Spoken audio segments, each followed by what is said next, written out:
Yang hari ini kita akan sama-sama belajar dan webinar Komunitas Belajar Pengawas Brilian yang tema hari ini adalah pola pikir bertumbuh dalam kepemimpinan transformasional. Sebelumnya mari kita sama-sama membaca lafaz basmalah agar lebih diberkahi pertemuan kita pada siang hari ini. Bismillahirrahmanirrahim. Alhamdulillah juga eh, narasumber kita yang hebat yaitu Bapak Dr. Haji Itang Cinta KMPD sudah berada di tengah-tengah kita semua. Insya Allah siap Pak Haji ya. Siap. Alhamdulillah. Baik, Bapak Ibu, sebelum kita mulai, saya ingin menyampaikan beberapa tebakan ya. Nanti Bapak Ibu boleh boleh menebak di kolom chat. Izin share dulu ya, Bapak Ibu. Kita tebak-tebakan sebentar sebelum masuk ke materi. Fokus.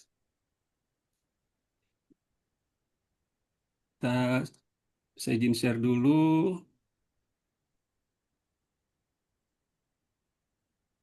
Oke. Tebakan yang pertama, Bapak Ibu nanti boleh menjawabnya di kolom chat ya. Aku berjalan tanpa kaki, aku berbicara tanpa mulut, aku bisa didengar tapi tak bisa dilihat. Apakah aku? Silakan. Itu ada yang di chat tuh. Oke, kita lihat di chat. Silakan ditulis jawabannya.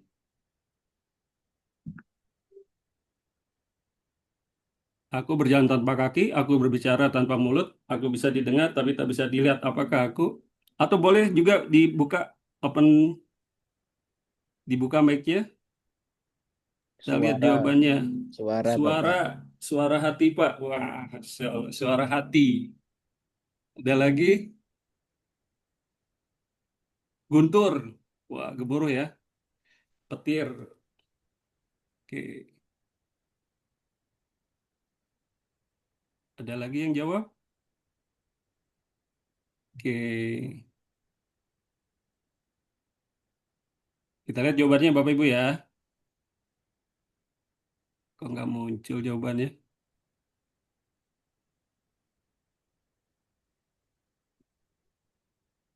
Jawabannya adalah mana nih? Internet. Kok serinya mati? Sebentar Bapak Ibu. Ini ada kesalahan teknis. Jawabannya adalah, kok nggak muncul ya jawabannya? Sudah terlihat Bapak Ibu jawabannya? Belum? Suara ya, Pak? Jawabannya adalah Suara. suara. Ya, betul. Coba. Betul. Oke. Betul. Pertanyaan Betul. kedua. Saya betul, Pak. Keren. Tepuk tangan untuk semuanya. Ntar Bu Sarti dapat hadiah. Iya, Ya. alhamdulillah. Pertanyaan kedua. Aku ada di semua tempat, tapi orang sering lupa padaku. Aku bisa membuat orang sukses kalau dimanfaatkan, tapi bisa hilang begitu saja. Siapakah aku? Nah, ini mudah kayaknya nih Bapak Ibu. Mangga, boleh di open mic atau di kolom chat. Bu Iswatun, Bu Haji, mau coba jawab?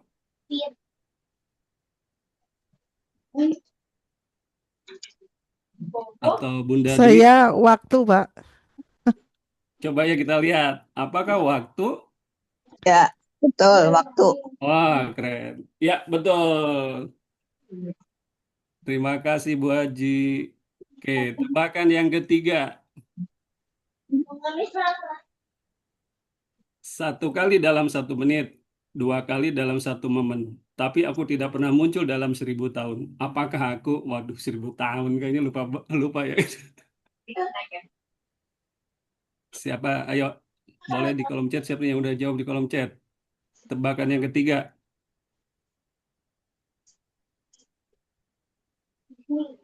Bu Haji Iswatun M. Masya Allah, ternyata Bu Haji keren juga ya kita lihat. Betul, betul, Bu Haji Iswatun, betul, M. Iya, Betul, huruf betul. M. Ternyata Bu Haji Iswatun Gudangnya tebak-tebakan ya. Masya Ya, Allah. Masya Allah. Ya, ada satu lagi Pak Jitang, mohon maaf ya ini satu lagi. Ini udah kelihatan ya. Hmm. Ini juga gampang. Aku berjalan tanpa kaki, aku bicara tanpa mulut, aku bisa dengar tapi tak bisa dilihat apakah aku. Ridwan. Tadi yang pertama ini kan? Ini ya yang pertama ya? Iya, sudah yang Iya, pertama Oh, itu. sudah. waktu suara Oke. tadi. Oh, salah itunya, punten, salah.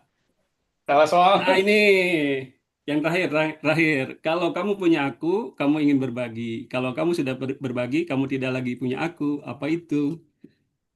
Apa?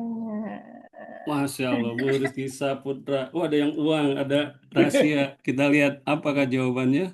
Uang juga bisa ya. Ya, betul, rahasia. Oh, cinta, ada yang cinta. Keren. Masya Allah.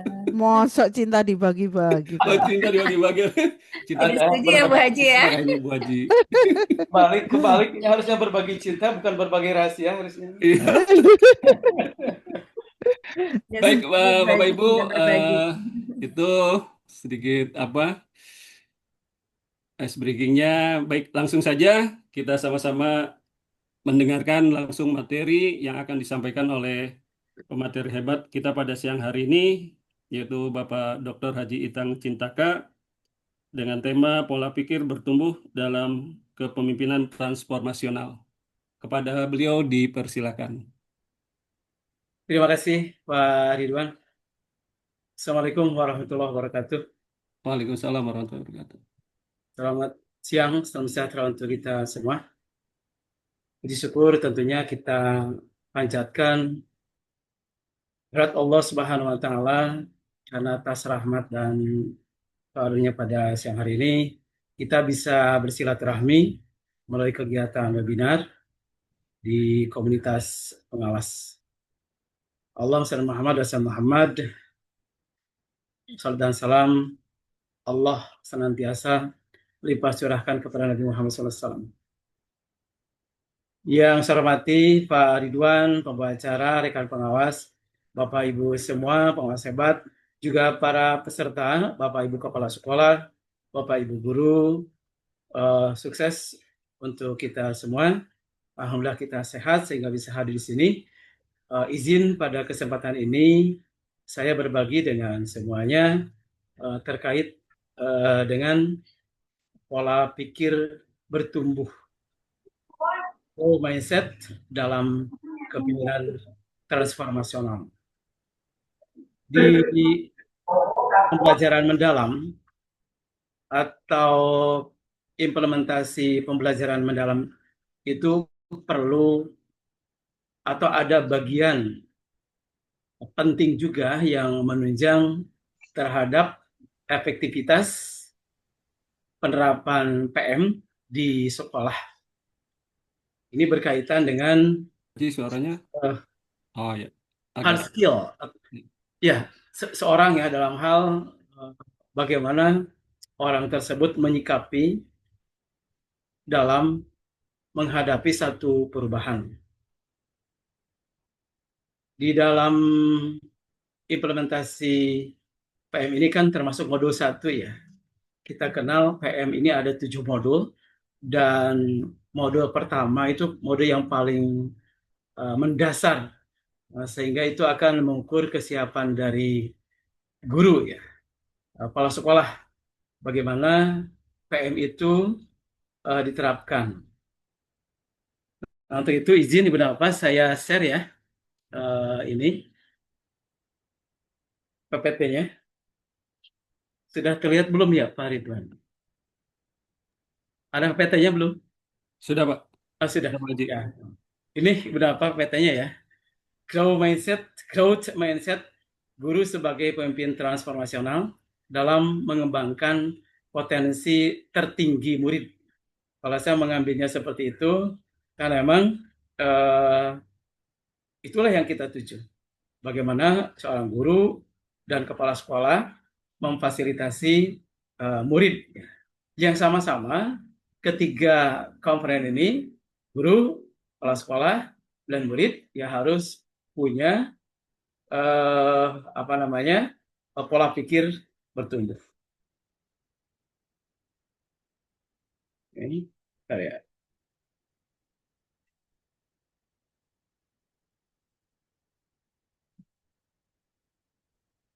Nah,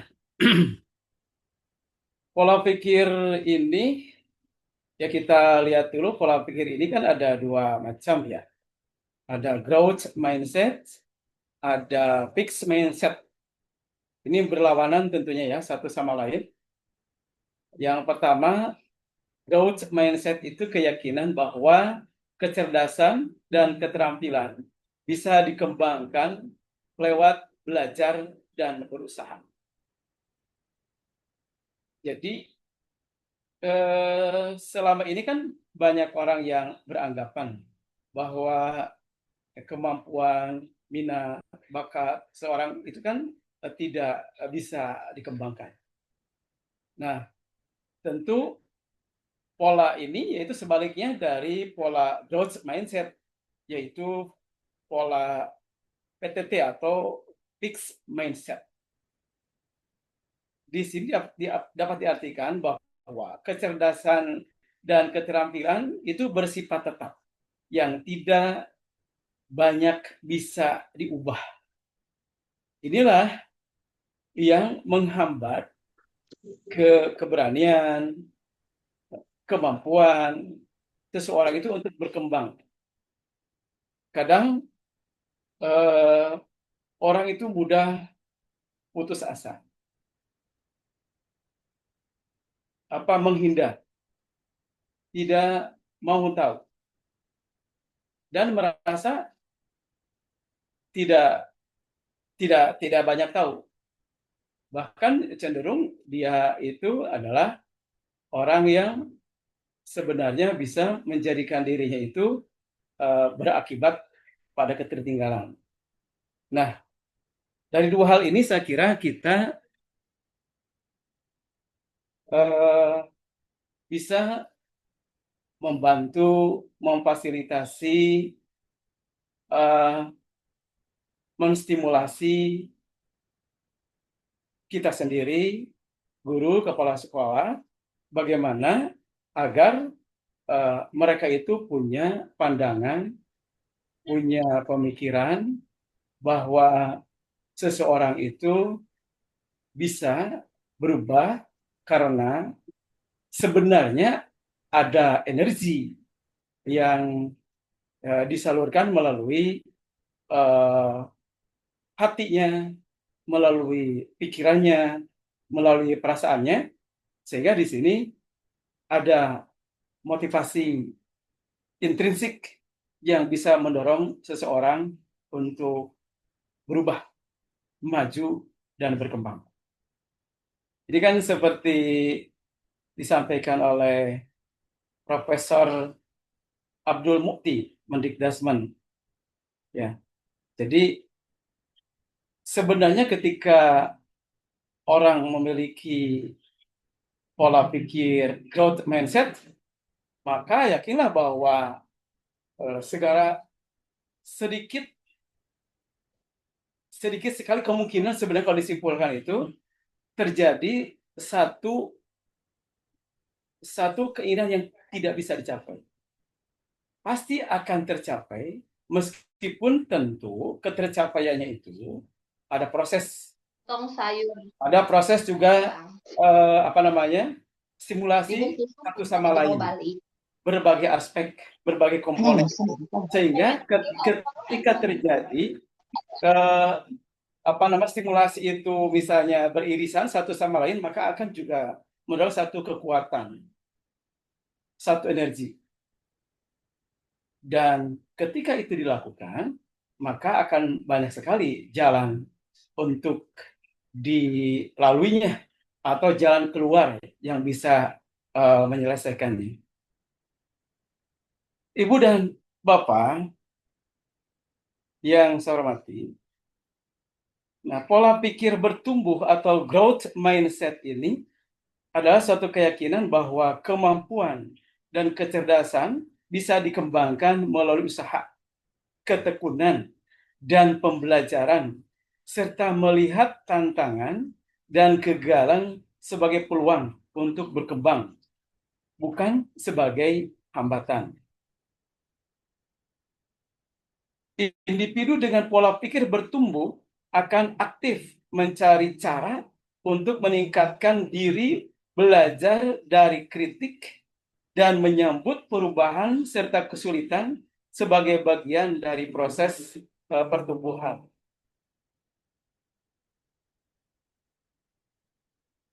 Nah, pola pikir adalah segalanya. Mengapa demikian? Karena pola pikir ini mengontrol seluruh aktivitas, seluruh tindakan yang dilakukan. Nah, sehingga nanti bisa berdampak pada hasil.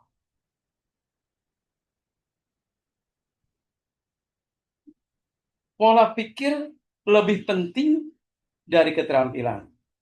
Kalau kita melihat piramida ini, pola pikir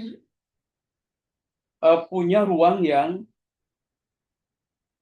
lebar dan berposisi di bawah.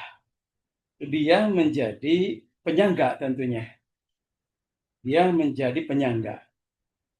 Ya, terhadap lahirnya keterampilan dan juga tools, alat seperti itu. Jadi begitu pentingnya, maka dalam sebuah piramida pola pikir ditempatkan sebagai dasar atau fondasi. Pola di sini digambarkan ketika dua pola pikir itu berlawanan antara pola pikir tetap dan pola pikir bertumbuh. Ya. Pola pikir tetap ketika melihat satu tantangan, satu tantangan, maka akan menghindar. Sebaliknya, orang yang punya pola pikir bertumbuh ketika melihat satu tantangan itu, dia menerima sambil tentunya merefleksi, ya, menilai, mengidentifikasi. Kemudian ketika pola pikir orang yang berpola pikir tetap melihat satu obstacle, melihat satu rintangan, maka dia terkesan menyerah. Sebaliknya, orang yang berpola pikir bertumbuh, ya bertahan. Kemudian, orang yang berpola pikir tetap ketika dihadapkan satu upaya, ya, maka melihat satu upaya, maka dia menganggap bahwa upaya itu dianggapnya mubazir, sia-sia. Beda dengan orang yang pola pikir bertumbuh. Ketika upaya itu tentu berbicara sebuah peluang. Di balik upaya itu ada peluang. Dia tidak menganggapnya sesuatu yang sia-sia. Kemudian, orang yang berpola pikir tetap, ketika misalnya ada kritikan, ada sebuah kritik, dianggapnya sebagai sebuah serangan. Tapi bagi orang yang berpola pikir bertumbuh, menganggapnya sebagai sebuah informasi. Di sana tentu ada sesuatu yang disampaikan, ya, dalam kritikan itu. Nah, kemudian orang yang berpola pikir tetap ketika melihat orang lain sukses, berhasil seperti itu, maka dianggapnya satu ancaman. Tapi orang yang berpikir pola pikir itu bertumbuh, tentu ini sebuah inspirasi, wawasan baru, ya, pemahaman baru, bisa jadi juga pengalaman baru yang bisa menjadikannya mengambil satu nilai.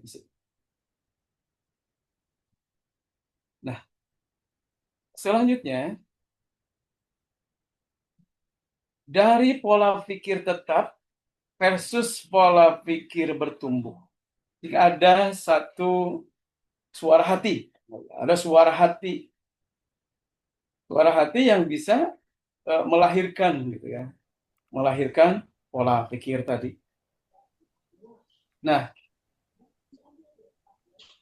kalau orang yang pola pikir tetap belajar cara mengenali suara hati itu, ya, bahwa suara yang menimbulkan kekhawatiran dalam menghadapi tantangan dan kesulitan.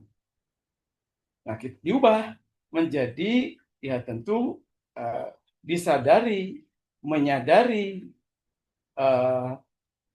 bahwa sebenarnya itu ketika menghadapi satu hambatan, satu rintangan, satu kendala, bukan satu keputusan tidak akan berhasil, karena sesungguhnya di situ ada jalan, ada pilihan-pilihan, ada alternatif-alternatif yang bisa dicoba untuk menyelesaikannya.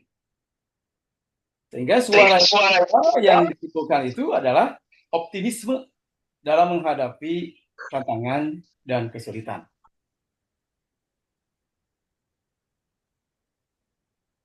Belum.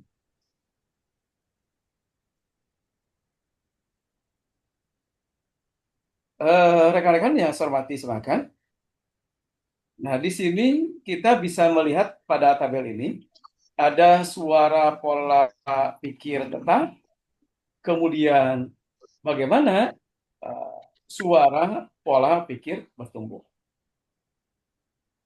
Ketika suara pola pikir tetap itu berkata seperti ini, kalau saya gagal, berarti saya tidak mampu.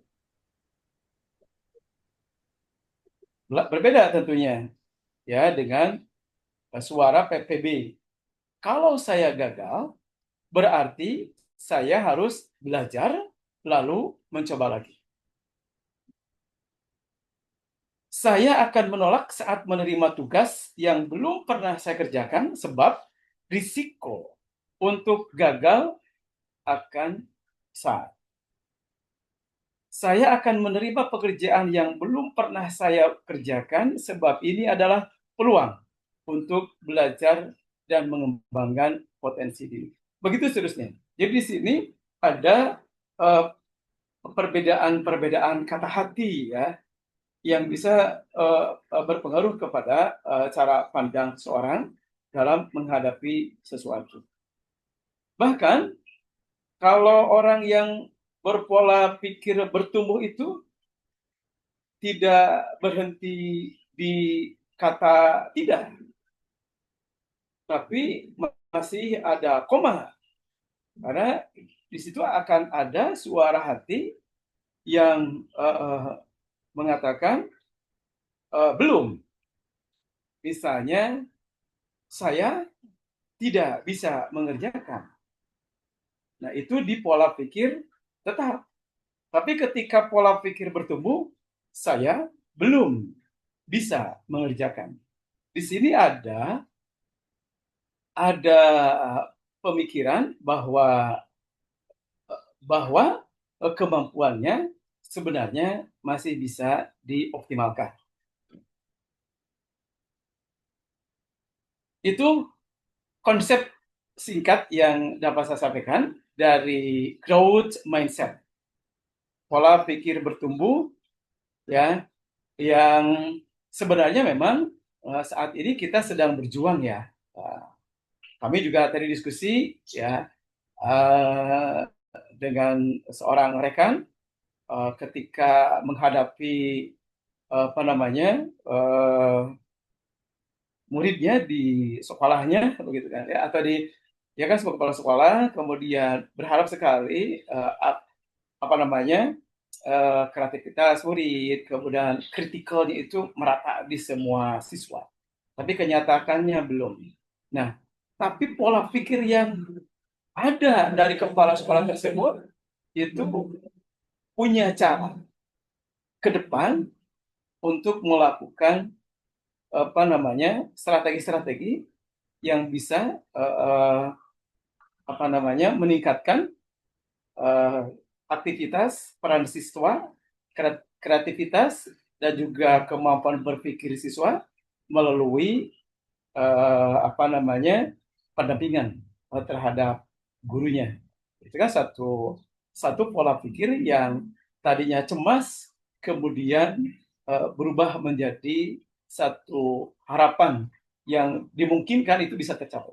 Nah, kita sekarang akan beralih kepada apa itu gaya kepemimpinan transformasional. Ya.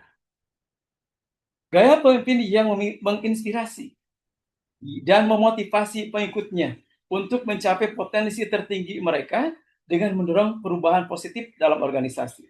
Ya, kita dalam organisasi sekolah, kepala sekolah dalam organisasi sekolah karena menghadapi guru dan murid. Guru ya tentu di kelas dan di sekolah. Nah, kita ke konsep aslinya ya, ini tentang gaya kepemimpinan transformasional, yaitu gaya pemimpin yang menginspirasi dan memotivasi pengikutnya untuk mencapai potensi tertinggi dengan mendorong perubahan positif dalam organisasi. Pemimpin transformasional membangun budaya positif yang mendorong kolaborasi, inovasi, dan pertumbuhan individu, bukan hanya sekedar menyelesaikan tugas. Karakteristiknya meliputi visi yang jelas, komunikasi yang baik, empati, dan kemampuan untuk menstimulasi intelektual tim. Nah, jadi tentu ini ya kelihatan ya sudah ada gambaran hubungannya dengan growth mindset tadi. Nah, ciri gaya kepemimpinan transformasional itu yang pertama, visi yang jelas. Pemimpin memiliki visi yang kuat dan mampu mengkomunikasikannya secara efektif kepada tim. Jadi sebenarnya komunikasi kan satu masalah lah sebenarnya saat ini, maka didorong oleh pemerintah yang melalui apa namanya 8 dimensi perpelusan kan seperti itu. Yang kedua, inspirasi dan motivasi. Pemimpin menginspirasi dan memotivasi anggota tim untuk mencapai hal-hal luar biasa dan bekerja sama melebihi ekspektasi. Ini saya kira apa namanya yang perlu tadi diubah pola pikir dari kita semua, gitu kan ya. Jadi tidak biasa, tidak baik, tapi harus excellent ya. Harus punya apa namanya harapan yang melebihi ekspektasi. Kalau memang ingin bersaing dalam segala hal ya, kira-kira begitu ya. Kemudian ketiga, intellectual stimulation.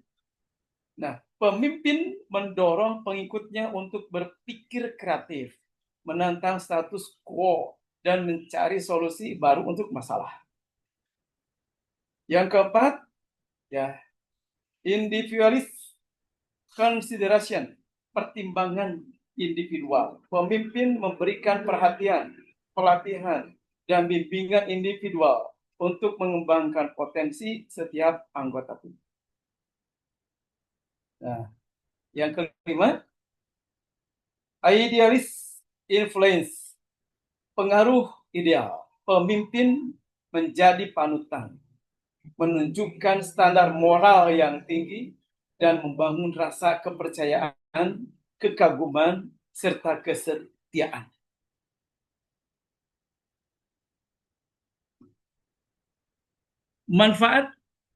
Manfaat gaya kepemimpinan transformasional. 1. Peningkatan inovasi. Mendorong anggota tim untuk berinovasi dan mengeksplorasi ide-ide baru. Peningkatan motivasi dan kinerja. Memotivasi karyawan untuk bekerja lebih keras dan mencapai kinerja yang lebih tinggi. Yang ketiga, berorganisasi yang positif, menciptakan lingkungan kerja yang kondusif, kolaboratif, dan mendukung pertumbuhan pribadi.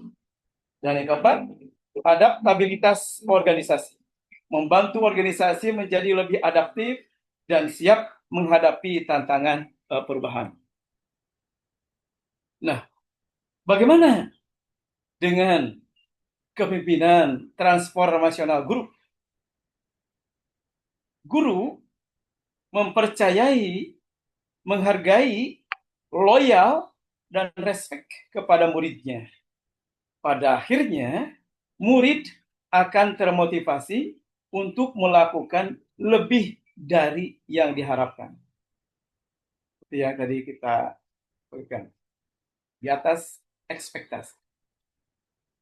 Seorang guru transformasional ketika memotivasi muridnya, ia akan mendorong dan meningkatkan kesadaran muridnya tentang betapa pentingnya memahami dan menghargai potensi diri, sehingga murid akan sadar bahwa potensinya dapat dikembangkan lebih maksimal.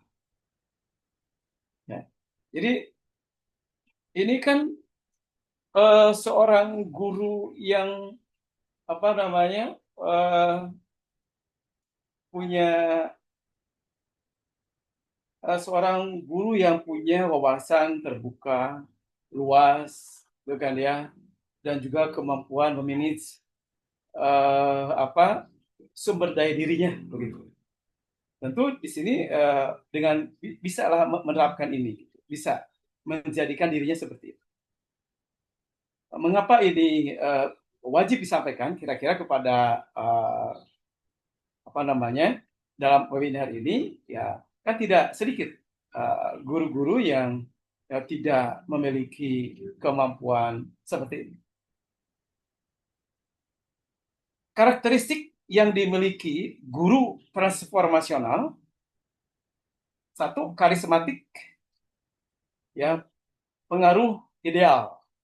Guru menjadi panutan dan teladan bagi murid dalam hal sikap, integritas, komitmen. Jadi, ya di sini kan si murid itu akan melihat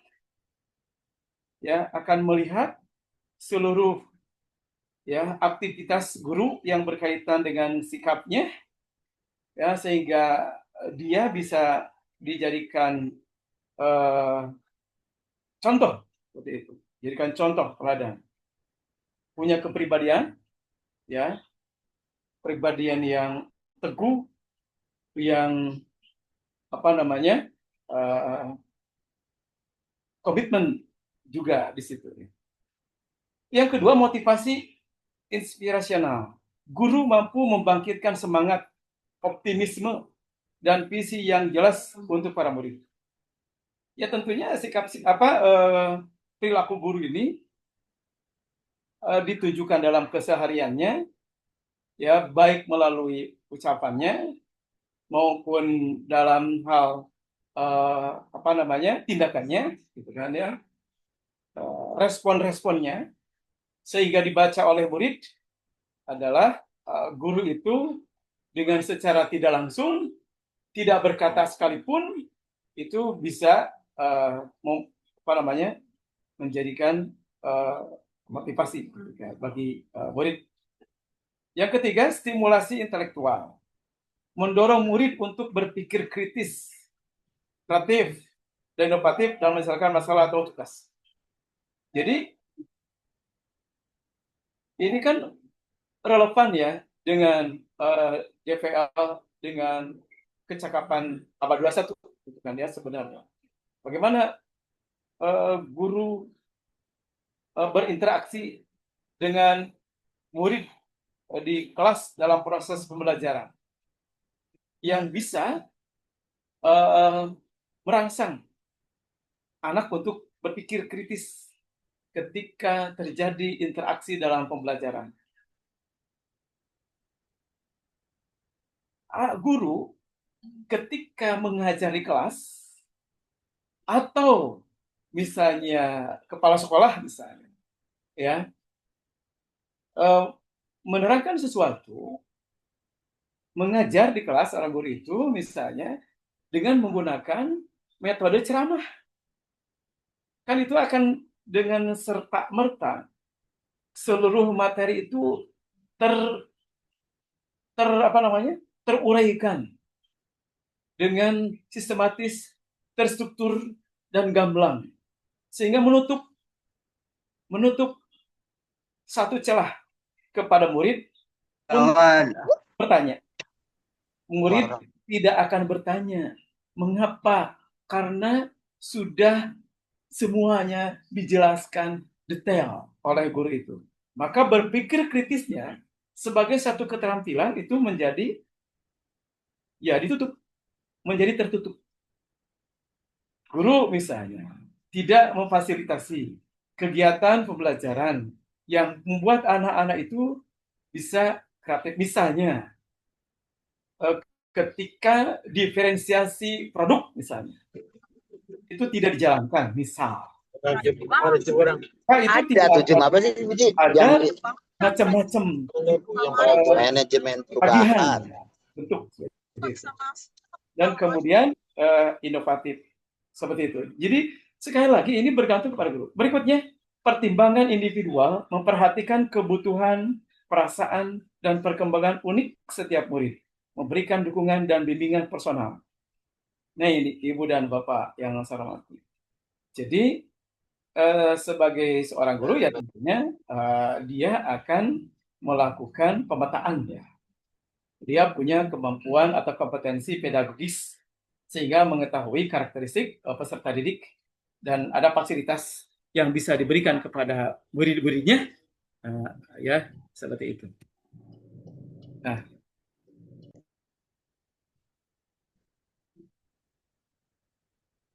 berikutnya peran dan dampak dari guru yang punya gaya kepemimpinan transformasional, Ibu dan Bapak. Satu, menciptakan perubahan positif. Guru transformasional tidak hanya mengejar materi, tidak hanya mengajarkan materi, tetapi juga membentuk sikap, nilai, dan keyakinan murid. Relevanlah dengan saat ini, Ibu dan Bapak. Relevan dengan DPL. Jadi tidak hanya sekedar menyampaikan materi, mengajarkan materi, membahas materi, tapi ada nilai-nilai sikap yang diinternalisasikan melalui kegiatan pembelajaran. Ya termasuk keyakinan, rasa percaya diri murid kan bisa diproses melalui interaksi ya. Yang kedua, meningkatkan keterlibatan murid. Murid menjadi lebih aktif dan terlibat dalam proses belajar karena merasa dihargai dan didukung. Yang ketiga, murid mendorong pertumbuhan diri. Murid didorong untuk melampaui harapan dan mengembangkan keterampilan serta pengetahuan baru. Yang keempat, membangun budaya belajar positif. Guru transformasional membantu menciptakan iklim kelas yang suportif, inovatif, dan mendorong kolaborasi. Yang kelima, menjadi model. Guru memberikan contoh nyata melalui tindakan dan perilaku yang dapat diamati dan diteladani oleh murid. karakter, ya, guru yang dengan pemimpinan transformasional itu. Satu, mengubah pandangan terhadap kegagalan dan tantangan. Melihat kegagalan sebagai peluang. Mendorong murid untuk melihat kegagalan bukan sebagai akhir, tetapi sebagai kesempatan untuk belajar dan memperbaiki diri. Jadi tadi bukan tidak, tapi belum. Menghadapi tantangan dengan positif. Mengajar murid untuk berani keluar dari zona nyaman dan menganggap tantangan sebagai peluang untuk berkembang. Yang kedua, fokus pada proses dan usaha. Menghargai proses belajar. Memberikan umpan balik yang fokus pada usaha, kerja keras, dan kemajuan murid, bukan hanya pada hasil akhir seperti nilai. Kemudian mengembangkan ketekunan, mendorong murid untuk berlatih, disiplin, dan tidak mudah menyerah saat menghadapi kesulitan. Nah, yang ketiga, menciptakan lingkungan belajar yang mendukung. Membangun lingkungan positif. Menciptakan suasana kelas yang inklusif, di mana murid merasa aman untuk mencoba hal baru, membuat kesalahan, dan belajar dari satu sama lain. Memberi umpan balik konstruktif. Guru dan orang tua dapat memberikan kritik yang membangun dan berfokus pada perbaikan kinerja murid.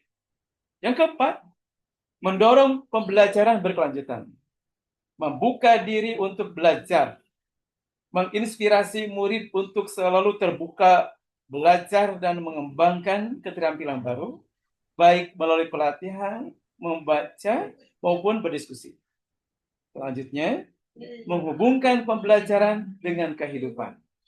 Membantu murid melihat relevansi materi pelajaran dengan pengalaman hidup mereka agar pembelajaran menjadi lebih bermakna.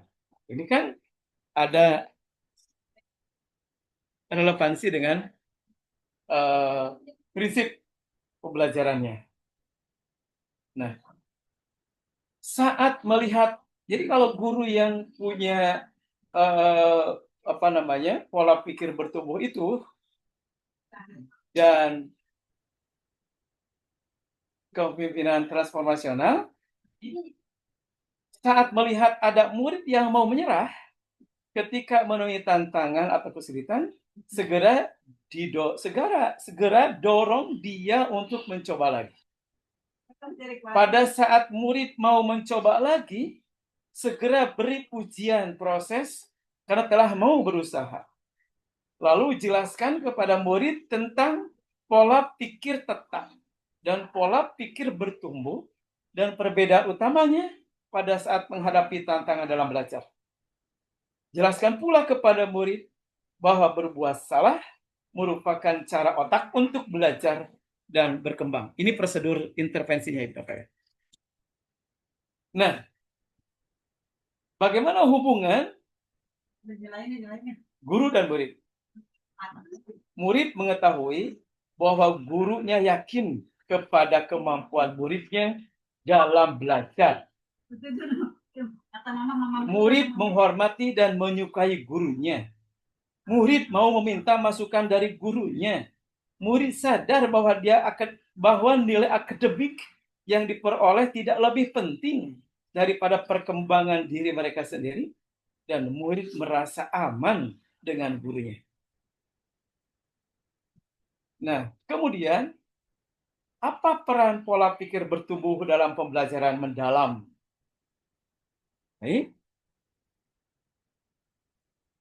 Nah, seperti kita ketahui, Ibu dan Bapak yang saya hormati, saya mengatakan, ya, bahwa di pembelajaran mendalam itu kan ada yang disebut dengan kerangka pembelajaran.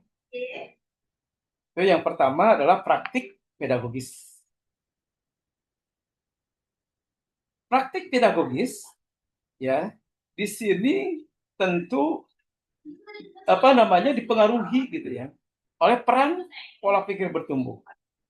Penggunaan model dan metode pembelajaran yang berfokus pada pemecahan masalah yang kontekstual, kolaboratif, serta eksplorasi banyak ide-ide pasti akan sering berhadapan dengan berbagai hambatan, tantangan, dan kesulitan yang sangat membutuhkan pola pikir bertumbuh.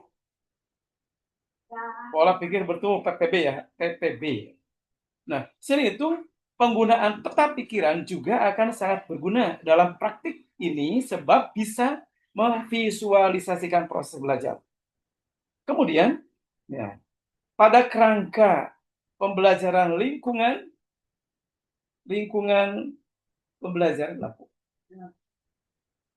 pembelajaran, ya, peran pola pikir bertumbuhnya pengembangan budaya belajar demi menciptakan iklim belajar yang kondusif, serta bisa memotivasi murid untuk bereksplorasi dan berkolaborasi sangat membutuhkan PPB karena murid membutuhkan keyakinan yang kuat bahwa lewat eksplorasi dan kolaborasi mereka bisa tumbuh dan berkembang. Kemudian, pada komponen kemitraan, peran pola pikir bertumbuh itu ya pembentuk kemitraan lewat hubungan yang kuat antara guru dan murid, guru dan orang tua, serta guru dan guru sangat membutuhkan PPB karena dibutuhkan adanya saling percaya dari setiap pihak yang terlibat. Kemudian untuk komponen pemanfaatan digital pada aspek kerangka pembelajaran ini, ya peran PPB adalah pemanfaatan media digital sangat membutuhkan digital mindset agar terbentuk keyakinan bahwa manusia dan mesin tidak harus bersaing, tapi harus berkolaborasi karena bisa saling memperkuat. Sementara pada pengalaman belajar, pola pikir bertumbuh untuk pengalaman belajar memahami. Dalam proses memahami, murid sering berhadapan dengan berbagai tantangan dan kesulitan sehingga butuh PPB agar mereka mau bertahan serta terus mencoba. Pengalaman belajar pada mengaplikasi peran PPB adalah dalam tahap ini penalaran kritis dan kreativitas sangat dibutuhkan sebab menghubungkan materi dengan kehidupan khususnya untuk pemecahan masalah nyata yang butuh PPB agar murid tidak takut dengan berbagai kendala yang terjadi. Kemudian pengalaman belajar merefleksi. Peran PPB adalah sangat besar sebab murid akan diajak untuk memahami apa tujuan dari pembelajaran ini dan sejauh mana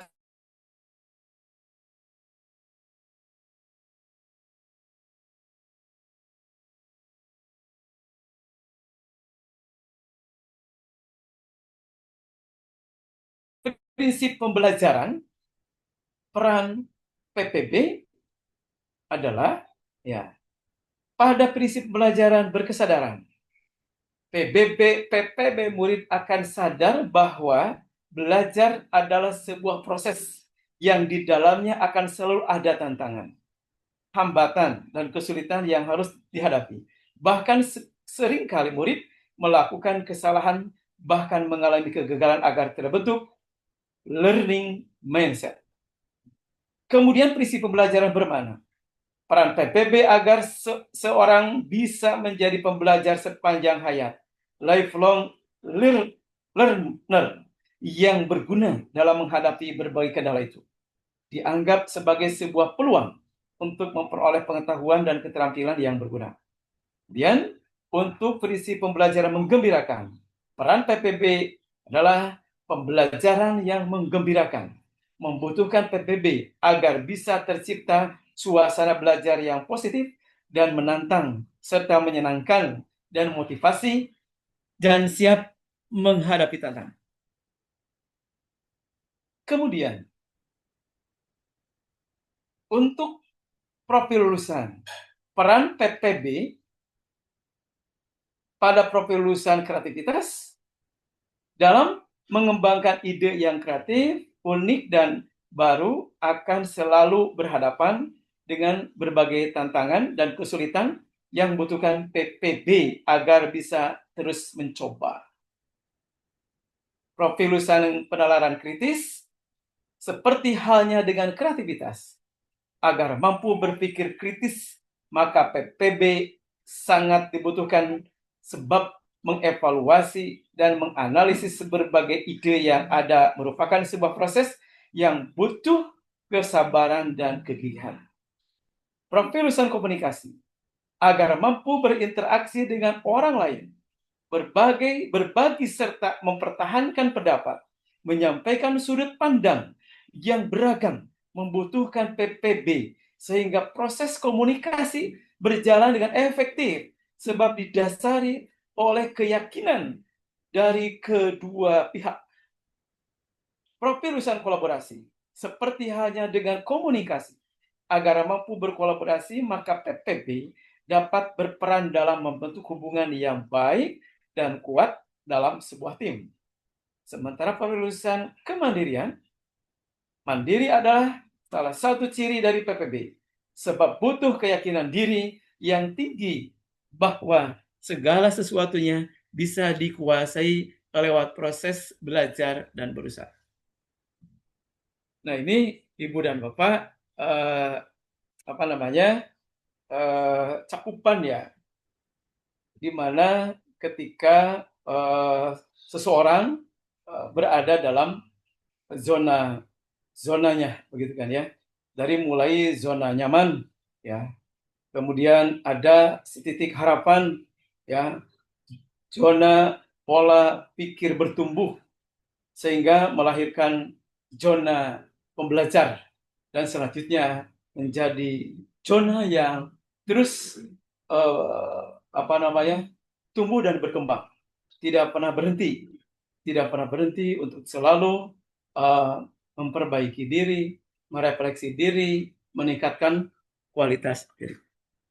Itu saya kira sajiannya yang akan saya stop. Disilakan teman-teman untuk memberikan tanggapan. Terima kasih. Silakan Pak Ridwan.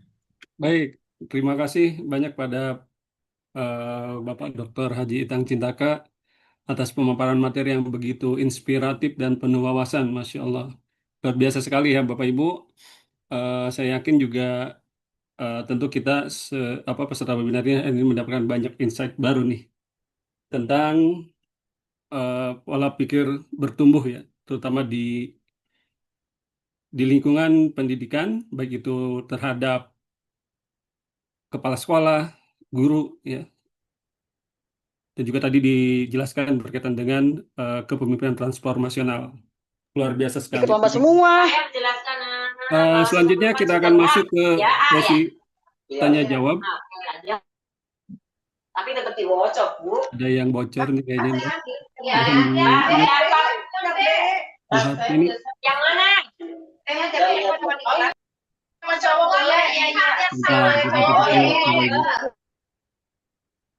Sudah ya. Baik, selanjutnya kita akan masuk ke sesi tanya jawab. Bapak Ibu, para peserta webinar, dan teman-teman semuanya, bagi yang ingin bertanya silakan menuliskannya di kolom chat atau bisa juga langsung menggunakan fitur raise hand ya untuk bertanya langsung. Saya cek dulu ya Bapak Ibu di kolom chat. Sudah ada pertanyaan kah? Atau ada yang mau langsung? Oh, sudah ada nih yang bertanya langsung. Dari sebentar, Pak Mugi Teja Sukmana ya.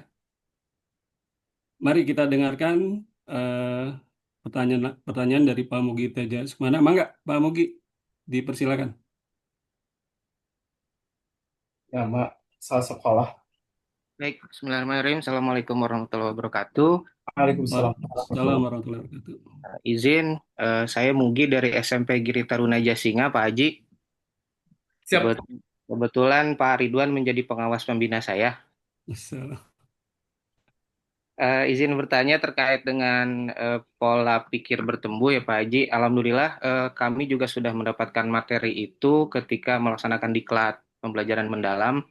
Jadi nanti juga tinggal menunggu pelaksanaan on the job training Pak Haji oleh fasilitator di tanggal Ya. 27. Jadi alhamdulillah materinya sangat menguatkan, juga sangat membuat apa ya mencerahkan, lebih mencerahkan gitu terkait dengan pola pikir bertumbuh. Izin bertanya terkait dengan PPB, apakah PPB tersebut harus berkaitan erat dengan kecerdasan majemuk misalnya Pak Haji? Karena ketika ada temuan misalnya ada satu anak yang memang kurang di satu mata pelajaran, misalnya di matematika dia kurang, kemudian ya. si guru tersebut terus memberikan respon atau memberikan stimulus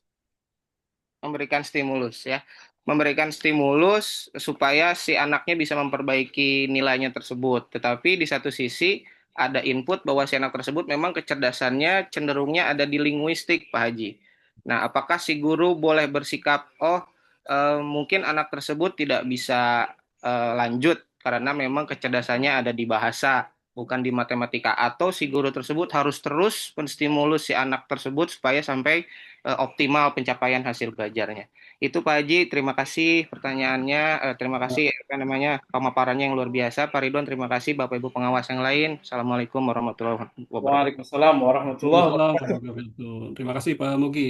Baik, Pak Dokter, bagaimana? Mau langsung Ya, saja? supaya ingat ya, maksudnya Ya, mangga barangkali kita ada simak. pertanyaan yang sama juga ya. Ya, silakan Pak Jadi, Jitang. ya, ini kan satu permasalahan yang dihadapi banyak sekolah, juga banyak guru ya Pak ya.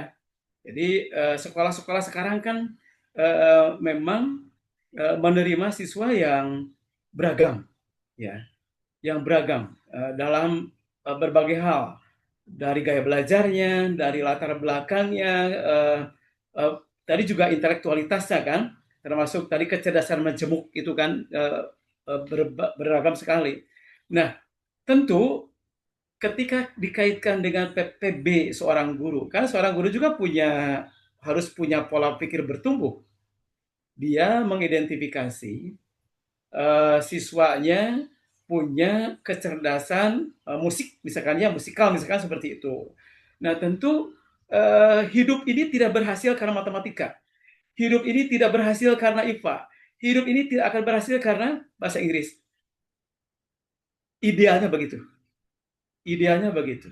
Ya, baru-baru ini kami diskusi misalkan ya, ada dua murid kami kelas 7 dengan kebutuhan dengan apa namanya?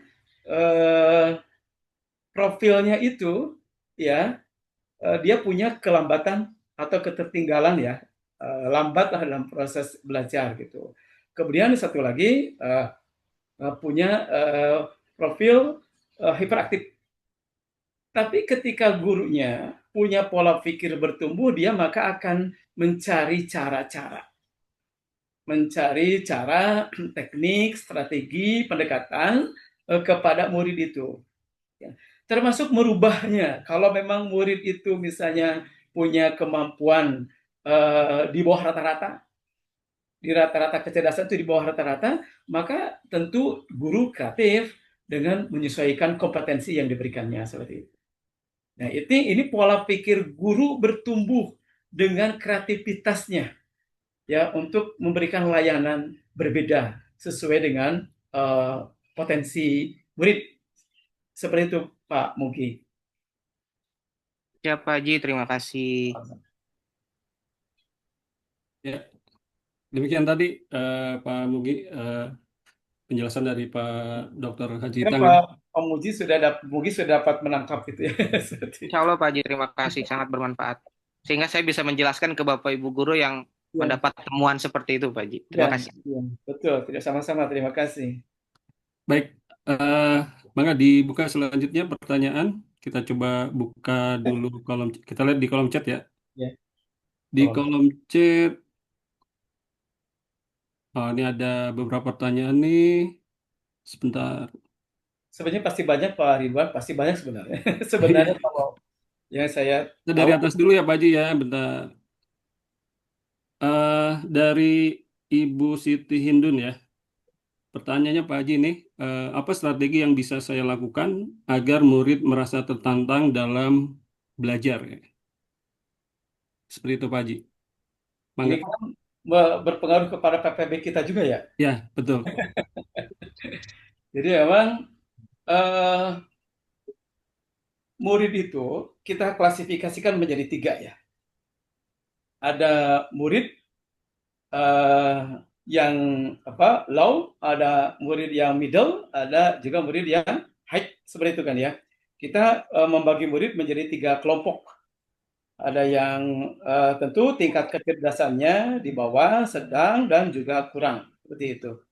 Nah, murid-murid yang merasa tertantang itu kita anggap adalah murid-murid yang punya kecerdasan tinggi kan, seperti itu. Padahal tentu tidak ya. Tentu tidak kan ya. Jadi murid-murid yang di bawah harus juga merasa tertantang, murid yang sedang harus juga merasa tertantang, murid yang punya kemampuan di atas juga harus merasa tertantang. Maka penting sekali kita memberikan stimulus, tugas, tagihan gitu kan ya, termasuk bagaimana strategi pembelajaran yang tadi kita harus menerapkan diferensiasi proses. Strategi pembelajarannya juga harus kita dibuat sedemikian rupa sehingga membuat semua murid menjadi tertantang, baik yang kurang, yang sedang maupun yang tinggi seperti itu. Nah, kalau misalnya murid kita, guru misalnya mengajar dengan menyamaratakan pola pendekatan, cara, strategi disamakan, termasuk juga tagihan disamakan, tentu tantangannya juga akan dirasakan oleh sebagian, tidak oleh semua. Padahal kondisi yang dihadapi oleh kita, murid itu tadi kita bagi menjadi beberapa kelompok tadi. Nah, jadi penting bagi guru mengidentifikasi, kemudian menentukan karakteristik dan juga sekaligus menentukan strategi pembelajaran, tagihan yang diberikan, sehingga semua siswa itu ada tantangan yang merasa ada tantangan yang dihadapi. Baik yang pintar, yang sedang, maupun yang kurang. Seperti itu. Jadi kembali kepada bagaimana kita menentukan strategi pembelajaran disesuaikan dengan kondisi peserta didik atau murid. Ya, Ya, mudah-mudahan dapat dipahami.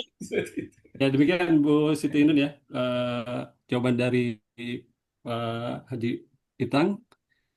Jadi ada stimulus ya yang ada diferensiasi stimulus, ada diferensiasi metode pembelajaran dan sebagainya agar anak lebih bersemangat belajar. Kemudian ini pertanyaan selanjutnya nih Pak Haji nih. Ini pertanyaan sih lebih ke apa ya? Jadi Guru, apakah benar dalam pembuatan video pembelajaran, mungkin ini tugas kalian, tugas PPG atau tugas apa? Pembuatan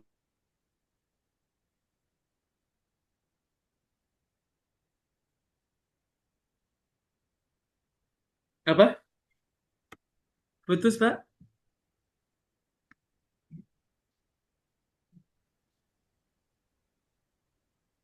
Terputus ya?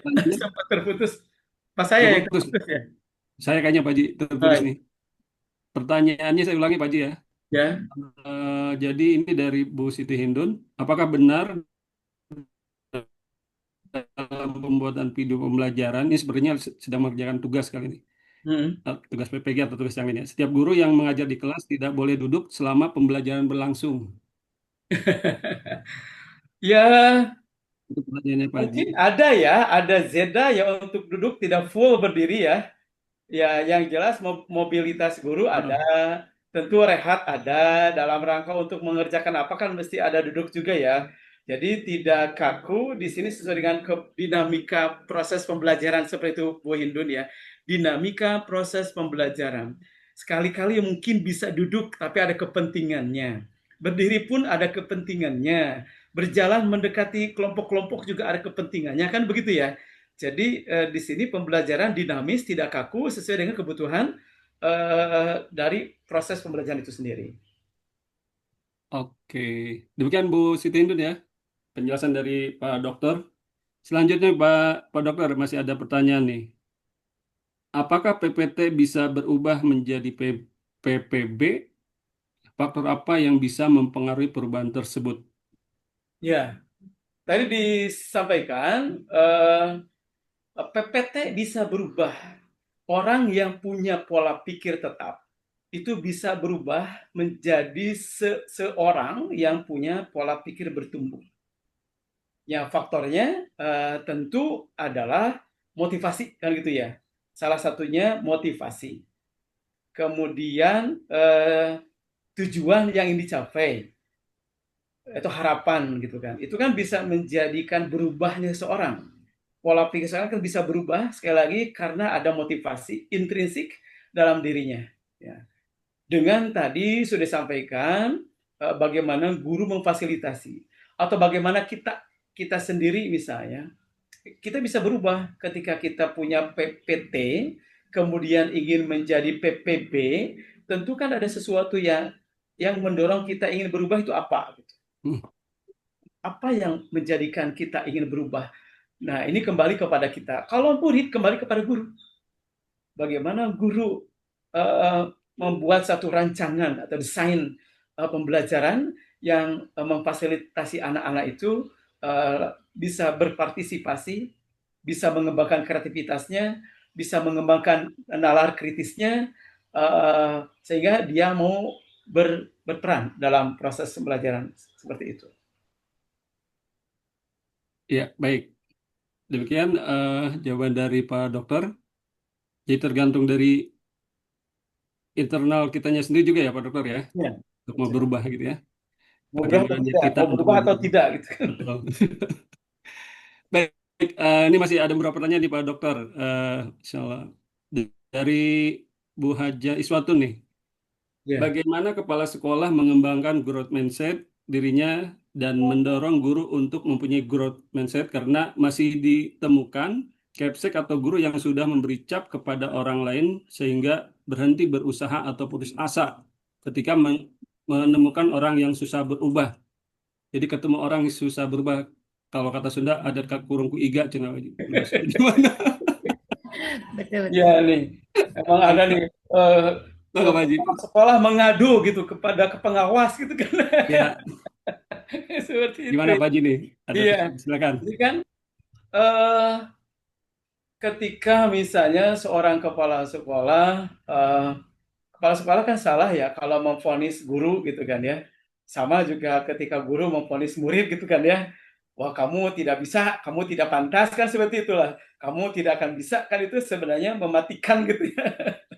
Mematikan apa namanya? Ya mematikan ini apa namanya kemampuannya ya, pasti tidak akan berkembang. Maka salah satu yang bagus adalah pendekatan yang harus diubah. Gitu. Pendekatannya misalnya ada pendekatan manusia, memanusiakan guru, memanusiakan murid, kira-kira seperti itu ya. Memanusiakan murid, memanusiakan guru, contohnya dengan perilaku menghargai. Perilaku menghargai itu seperti apa? Misalnya diminta pandangannya, diminta pendapatnya, kan kira-kira seperti apa gitu. Kan kalau misalnya kita mengabaikan guru, kesal pada guru tersebut, ya sudah itu pastilah dibunuh guru itu ya, karakternya kan begitu, seperti itu. Nah kan itu tidak bagus ya. Jadi agar kondusif di satu organisasi, misalnya di lembaga pendidikan yang kita pimpin, misalkan seorang kepala sekolah, ya satu komunikasi yang paling baik adalah komunikasi dengan hati. Hati selalu lurus, hati selalu bersih, tidak bisa dipungkiri, tidak akan melanggar, kan begitu.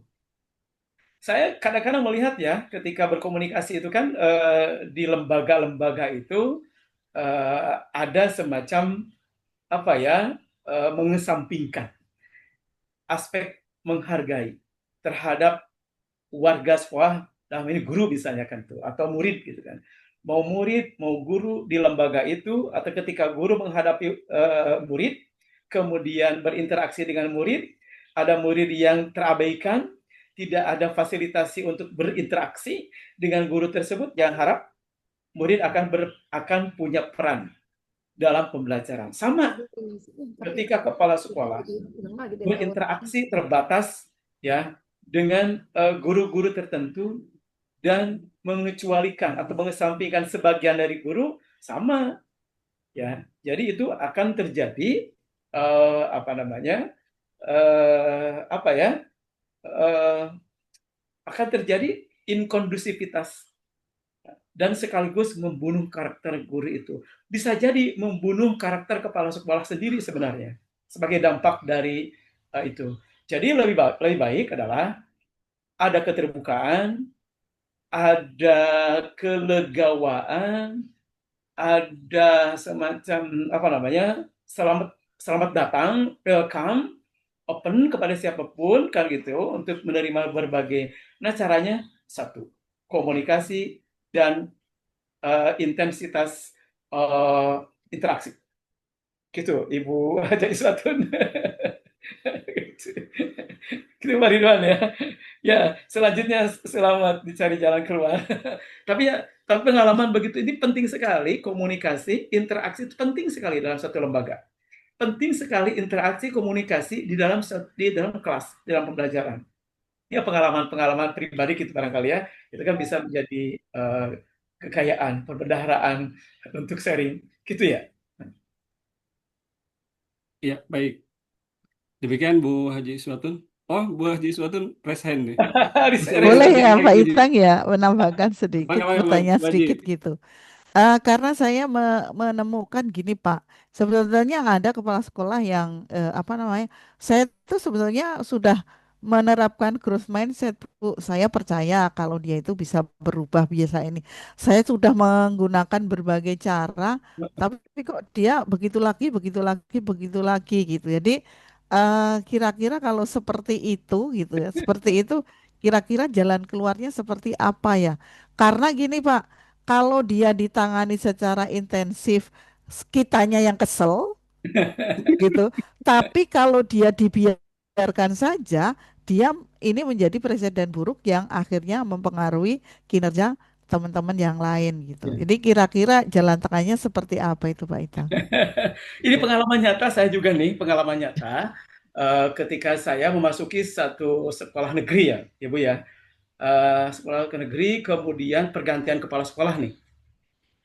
Berganti kepala sekolah. Dan kepala sekolah yang ini kan estafet kepala sekolah yang baru tuh ya, belum ada perubahan.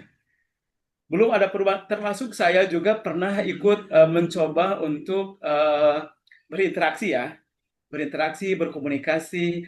Mungkin cara saya salah waktu itu, gitu kira-kira begitu. Tapi begitu ada pergantian kepala sekolah, saya juga ngobrol dengan kepala sekolah, diskusi bagaimana. Akhirnya ada contoh diberikan kepercayaan, Bu. Diberikan kepercayaan sesuai dengan bidangnya, gitu. Diberikan kepercayaan sesuai dengan bidangnya. Mungkin saya tidak akan menceritakan detailnya. Diberikan kepercayaan, tanggung jawab, dan berhasil begitu. Sampai pensiun berhasil, Bu. Berubah gitu ya. Nah ini saya kira, jadi kita tidak memberikan hukuman sama sekali, tapi kita coba komunikasi. Ketika gagal komunikasi, kami berdua dengan kepala sekolah itu mencoba untuk diskusi dan diberi peran. Dan ketika diberi peran, diberi tanggung jawab, ya alhamdulillah lah berhasil sampai mau pensiun. Sekarang saya sudah pindah ke sini, ke Cibinong, dan ceritanya sudah berhasil baik. Kira-kira begitulah. Ya. Gitu. Baik. Gimana Bu Haji? Baik, Ya. terima kasih Pak. Mudah-mudahan nanti saya juga mungkin ya sedikit banyak mencoba. Mudah-mudahan nanti bisa berhasil juga gitu. Ya, Oke, iya. amin, amin. Terima kasih. Iya, Baik, sama-sama. kita lanjutkan nih pertanyaan selanjutnya dari Pak Isnaini dan Pak Dede Kurnia dari Kepala Sekolah SMP 1 Parung ya. Ya. Pak Isnaini pertanyaannya menurut sih, tapi hampir mirip dengan yang tadi sih Pak Haji. Bagaimana cara PPB agar bisa menghadapi seseorang yang jadi toksik dalam sebuah lingkungan kerja? Masya Allah. Sama dengan yang tadi. Kalau udah ada toksik lingkungan kerja jadi kurang nyaman kayaknya nih. Iya, Pak kurang Haji. nyaman. Ya, kan begini ya Pak, ini kita semua ya, saya kan apa ya, di lembaga juga, pengawas juga, punya teman-teman pengawas juga, kan kira-kira begitulah ya. Eh, Memang ketika itu terjadi kan sebenarnya eh, kalau kita bersikeras dengan kita nih, saya bersikeras dengan pendapat saya misalkan ya, bersikeras dengan prinsip saya, gitu. Tidak akan nyambung Pak, tidak akan berhasil. Jadi harus beradaptasi, menyesuaikan gitu. Menyesuaikan tanpa atau bukan berarti kita merendahkan, menggadaikan kepemimpinan kita. Justru kepemimpinan kepala sekolah akan semakin naik kepemimpinan kepala sekolah dengan cara itu. Dengan prinsip kita kan belum tentu positif ya. Ada prinsip-prinsip yang memang berkarakter kurang bagus, kecuali prinsip dengan dasar ilmiah itu kan juga pasti ada prinsip-prinsip dengan dasar ilmiah kan tentu ada triknya, ada pendekatannya, ada metodenya. Nah, tentu itu positif sebenarnya. Nah, jadi kalau saya melihat ini perlu ada refleksi, Pak Pak Dede, ada refleksi dari kitanya sebagai manajer atau sebagai top manager. Harus ada refleksi untuk nanti diidentifikasi, dinilai, kemudian dibuat desain tadi ya, desainnya untuk pendekatannya seperti apa, ya, kemudian metodenya seperti apa kepada guru. Sekali lagi dengan tanpa dan tidak boleh menggadaikan posisi kedudukan sebagai seorang pemimpin, harus tetap dipegang, dijunjung dengan layanan-layanan, pendekatan-pendekatan yang tadi memberikan penghargaan sekaligus memberikan harapan untuk berubah bagi dirinya. Jadi kalau kita melabel ya, Pak Ridwan kemana nih? Memberikan label kepada guru tersebut sebagai apa gitu kan ya, kan menjadi tidak nyaman ya, tidak kondusif. Nah, kadang-kadang pemimpinnya nggak mau juga Pak Ridwan ya. Tadi PPB-nya pemimpinnya harus dibuka dulu. Gitu. PPB dari kepala sekolah ya tentu harus diluruskan, dibuka terlebih dahulu. Insya Allah lah ada perubahan seiring dengan tadi pelayanan yang diberikan, proses interaksi yang dijalankan, juga komunikasi yang diterapkan gitu. Ya, oke. Demikian ya Bapak Ibu penjelasan dari narasumber kita berkaitan dengan pertanyaan-pertanyaan tadi dari Pak Dede juga tadi hampir sama ya pertanyaan dengan Pak Is. Nah ini dan juga Bu Haja Iswatun ya. Kalau Pak Dede sih pertanyaannya seperti Pak Haji udah tidak mau berubah menjadi PPB, pembinaan sudah, penjelasan sudah, mencontohkan sudah, bahkan mendoakan. Jadi udah ngadu sama Allah juga masih. Masya Allah, Masya Allah. Pembinaan sudah. Nah, ini Ibu dan Bapak, mungkin kita harus mengubah satu kata ini. Bapak Ibu, baik. Masih ada yang mau bertanya, Bapak Ibu? Pak Ridwan, sedikit Pak Ridwan. Mangga, Pak Haji, mangga. Kita harus menghapus kata pembinaan. Oh iya, kata pembinaan. Hapuslah dari kamus. Kenapa Pak Haji itu? Iya, karena pembinaan itu identik dengan negatif. Pembinaan identik dengan negatif untuk pendekatan dalam mengimplementasikan PPB. Ini bertolak belakang. PPB dengan pembinaan itu bertolak belakang. Jadi saya pernah berkata ya, kapan ya saya itu pernah mengatakan itu kepada kepala sekolah, pembinaan identik dengan negatif. Pembinaan negatif. Sehingga itu diabaikan. Kita abaikan, kita ganti dengan kata yang lebih elegan, yang lebih enak didengar. Soklah Pak Ridwan. Pak Ridwan, pembinaan itu betul kan begitu? Tidak enak didengar gitu ya. Dibina akhirnya diganti dengan apa nih Pak Haji? Akhirnya dibinasakan. Nah, jadi kata yang baik diganti dengan apa Pak Haji? Lebih baik ada pendampingan, ada pembimbingan, kan seperti itu. gitu ya. Jadi positif itu arahnya. Baik, Ya, baik. Terima kasih Pak Haji atas penjelasannya yang begitu komprehensif dan juga sangat menarik dan juga menambah wawasan buat kita semuanya. Bapak Ibu masih ada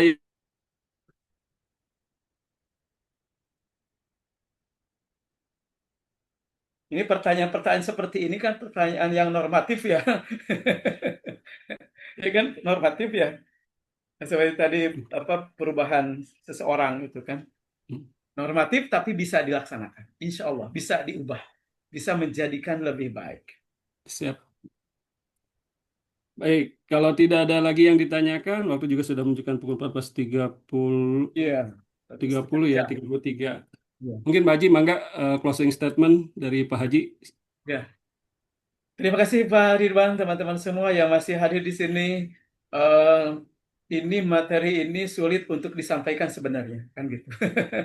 Materinya sulit untuk disampaikan, sekaligus sulit juga untuk diterapkan. Tapi tentunya manusia itu eh, bisa berubah, kan gitu ya. Jadi kita semua bisa berubah, ya.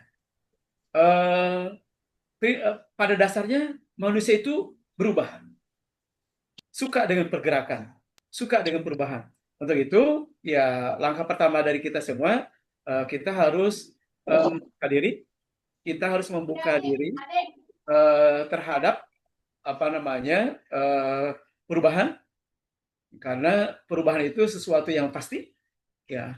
Sementara kalau kita tidak bisa berubah, berarti kita tidak bisa beradaptasi dan tentu kita akan tertinggal dengan perubahan itu. Saya kira itu ya. Oke, terima kasih ya untuk semuanya. Mohon maaf atas segala kekurangannya. Assalamualaikum warahmatullahi wabarakatuh.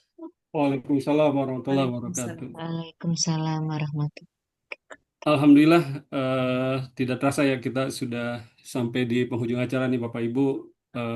Terima kasih yang sebesar-besarnya kepada Bapak Dr. Haji Tang Cintaka atas materi yang luar biasa, juga kepada seluruh peserta yang sudah aktif, semangat dan tahan duduk manis di depan layar. Ya, luar biasa sekali. Tepuk tangan untuk kita semuanya, Bapak Ibu. Semoga ilmu yang kita dapat hari ini tidak berhenti di Zoom saja, tapi bisa kita bawa ke dunia nyata, dibawa ke sekolah, dibawa ke ruang-ruang kelas, ya. Karena Materi kalau ilmunya hanya materinya, tersimpan, materinya di share ya, nanti. siap nanti di-share Pak Di. Karena kalau ilmu hanya tersimpan di file PPT, nanti sayang banget ya, bisa ketinggalan update dan tidak terjadi perubahan yang signifikan di sekolah atau di ruang kelas kita masing-masing. Baik, terima kasih yang sebesar-besarnya saya ucapkan kembali pada seluruh peserta webinar pada hari ini. Nanti Bapak Ibu, para peserta bisa mengikuti webinar selanjutnya dengan materi yang lebih menarik dan juga pembicara-pembicara yang handal. Tentu semoga semua kita dalam keadaan sehat walafiat dan panjang umur. Amin ya rabbal alamin. Baik, Bapak Ibu, saya Ridwan sebagai moderator pamit undur diri. Mohon maaf jika ada salah kata karena seperti kata pepatah, manusia tempatnya salah. Tapi kalau salah ketika biasanya kalau salah ketik biasanya tempatnya di keyboard. Gitu. Mohon maaf sekali lagi atas perkataan dan sikap yang kurang berkenan. Sebelum kita tutup kita sama-sama Foto bersama. ada Foto informasi bersama Pak Haji? dulu katanya. Foto bersama dulu, Pak. Oh ya, foto bersama. Ya. Mangga Bu Hartini ya. Ya. Mangga Bu Hartini. Bergaya. Senyum manis Oke nih ya. Bapak Ibu. Eh, halaman 1 ya, halaman 1 Ya, kameranya dibuka, di-on-kan. dibuka Tidak ada yang chat kameranya, dulu ya. berikan senyum yang paling indah ya. Oke, ini baru halaman 1.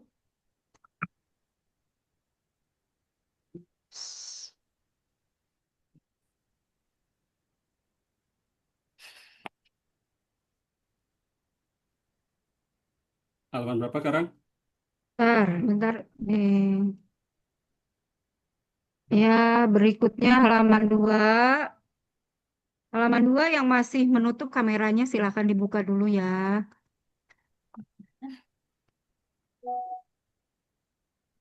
Ya, halaman 2.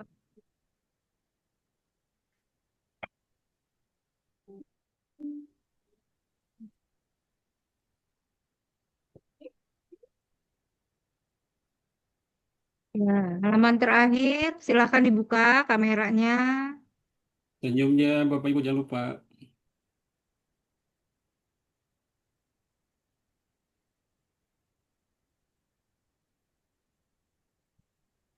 Ya, baik. Terima kasih Pak Ridwan sudah ya. 3 Ya, halaman. baik. Terima kasih. Baik, sebelum kita tutup Bapak Ibu, kita sama-sama tutup dengan membaca lafaz hamdalah. Alhamdulillahirrahmanirrahim. Sampai jumpa di webinar berikutnya Alhamdulillahirrahmanirrahim. Bapak Ibu. Tetap sehat, semangat. Baik, Terima kasih. terima